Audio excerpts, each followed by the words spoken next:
Hey, what's up, you guys? Yeah, it's been 1 week. I might just start doing these videos about every Thursday. I can't really promise that, but I'll try to do the best I can. So, for today, we're going to talk about faith, facts, and religion. We need to clear something up before we go into this topic. The belief or the common assertion that religion is just a matter of faith, it's false. It's nothing more than a modern myth. Why? Because religion, although it certainly requires faith, it also requires historical evidence and intellectual reasoning in some way, in some form. It's not simply about a matter of faith, because even the worldview, even atheism, requires the historic facts and the reason for believing that God does not exist. Faith, when we talk about faith in this sense, in terms of believing in something else, it really means reasoned trust in light of evidence. All the worldviews, including atheism, requires faith. Not because they seem to lack the evidence to prove that their beliefs are true, but because they have some amount of substantial evidence. Although they have substantial evidence, they do not have absolute proof that God does or does not exist. And the same thing goes for us Christians. There is always that 1% chance that we don't know that it is true. Why? Because as human beings, as finite people, we cannot know the truth about everything or the truth about even one particular topic, especially when the topic is an almighty, infinite, and all-powerful God. Okay. Next thing we're going to get into is truth claims. The thing about truth claims is that when one religion makes a truth claim and another one makes another truth claim, sometimes they clash. Now, when they clash, it simply means that there must be one wrong and one right, because they can't both be right. And why can't they both be right? The question or the reason behind why they can't both be right is because it's the law of contradiction. If something and something else clash, then they clash. It's just as simple as that. Another truth claim issue is that some truth claims, they are self-defeating. And we'll get into that a little bit more into this video. When it comes to choosing religion, you have about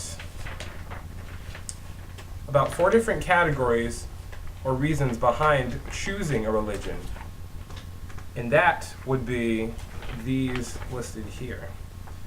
There are sociological reasons for choosing a religion, psychological reasons for choosing a religion, and religious reasons for choosing a religion, and philosophical reasons for choosing a religion. An example of sociological reason is because, your parents believe in it, or because your friends believe in it or something, society, culture. All these are basic outward influences that affect your central belief about or your essential opinion about a specific topic. There are psychological reasons, which is, it gives me comfort, it gives me a peace of mind, it gives me meaning, it gives me purpose, it gives me hope, or it gives me an identity, a sense of being, of who I am and what I'm supposed to be. And of course, there are religious reasons behind it. There's scripture, reading the Bible, the Quran, the Torah. There's a pastor or priest. There's a guru or a rabbi or an imam or a church. Philosophical reasons. Now, this is a big one. There is a reason to believe in a religion because of its consistency, because of its coherence, because of its completeness, the best explanation of all the evidence. Now, I think about last week, someone commented and was telling me about coherence truth claims, and what those basically are, or what I'm getting from those, in a sense, is that they are basically cohesive with what is true and what is a part of reality. That they're not just corresponding truth claims, which are, they don't seem true in theory. Like, say, for example, musical instruments. There was a time period or an era in the understanding of music that was called expressionism.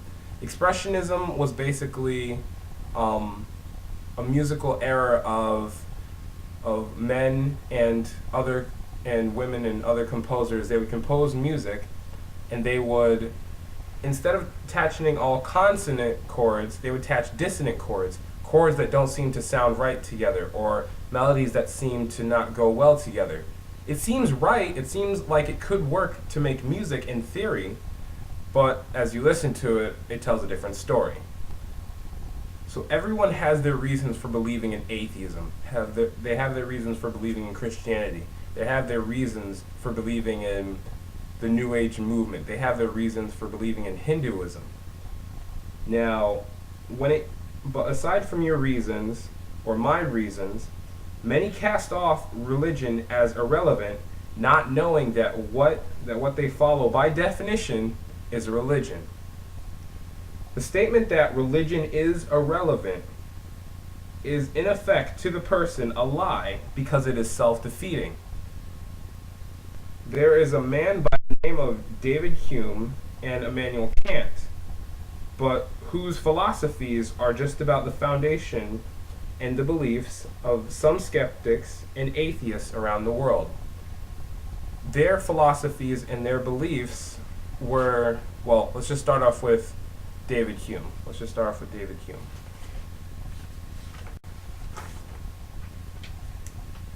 Hume's skepticism, the article reads, perhaps more than any other person, David Hume is responsible for the skepticism prevalent today.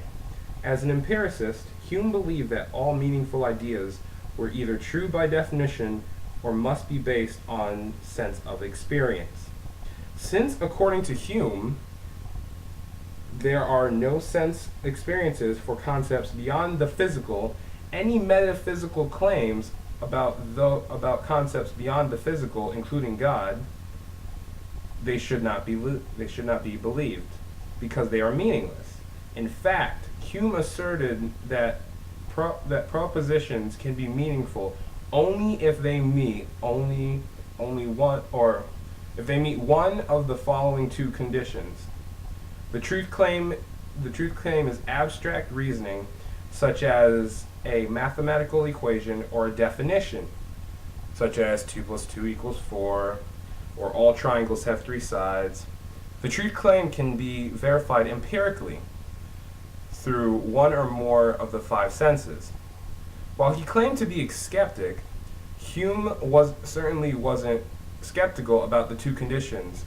He was absolutely convinced he had the truth. Now, when you don't think about it, it makes a lot of sense. But the law of non-contradiction, or the roadrunner tactic, is not something that makes something true, but it only sets up a standard to prove that something is false. And this proves that Hume's idea is false, even though it may seem true in theory. It is exactly false because it's literally impossible by his definition to test and see if his propositions can be made true. Can I possibly write out what he has asked us to do here in a mathematical equation? The truth claim cannot be verified empirically through one of the 5 sentences. Okay, so I see the truth claim written on paper. Does that make it right? Absolutely not. And there's a saying that just because a lunatic writes the word darkness on the walls of his cell, that does not mean that the sun does not exist. All right, next up, Immanuel Kant. Immanuel Kant was basically, it says here Immanuel Kant was an agnostic. Immanuel Kant's impact has been more devastating to the Christian worldview than David Hume's, because Kant's philosophy was basically like that of the Matrix. What is real? If what you think you see and what you think you hear is real, then you don't know for sure what's real and what's not. But clearly, this must be contradictory. How so? Because, in effect, if you look outside, okay, outside I see snowflakes. You probably can't see them. But outside I see snowflakes.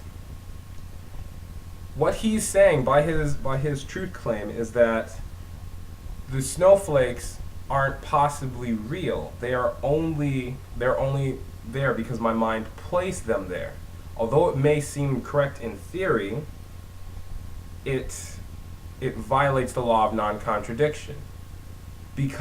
Simply because when you think about it this way, that if you don't know, if you look outside and you look at a tree, or you look outside and you see snowflakes, and you're not exactly sure if you see it, if you're in the realm of agnosticism about the real world, then how can you be sure that there is a real world if you're making a claim that there is a real world, but you just can't see it? Do you see it? No? Maybe not. But that is the self-defeating claim behind Immanuel Kant's truth claim, is that you can be agnostic about a real world that apparently you don't even know is real. because your senses are all messed up, or because your brain put this there, or because your senses told you that something is over there. There must be a definition to what is real or what is physical, to what is true and to what is false.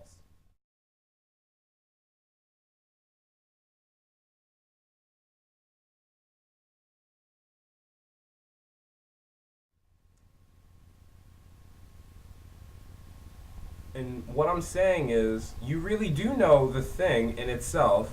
You really do know the tree or the snowflake that you are seeing is real because it is impressed on your mind through your senses.